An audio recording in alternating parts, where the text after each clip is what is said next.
Pinuri ng Philippine National Police ang matagumpay na operasyon ng Police Regional Office 7 na nagresulta sa pagkakasamsam ng mahigit 18 milyong halaga ng shabu sa loob lamang ng isang araw sa Central Visayas nito lamang Setyembre 22 sa kasalukuyang taon. Sa kabuuan, nagsagawa ang PRO-7 ng 14 anti-illegal drug operations na nagbunga sa pagkakaaresto ng 16 na individual at pagkakakumpiska ng 2,697.56 gramo ng hinihinalang shabu.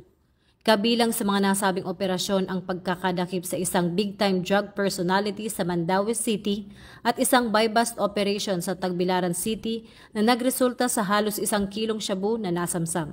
Ayon kay Acting Chief PNP Police Lieutenant General Jose Melencio C. Nartates Jr., ang tagumpay ng operasyon ay hindi lamang simpleng pagpapatupad ng batas, kundi isang konkretong tugon sa panawagan ng Pangulo na buwagin ang mga sindikato ng droga.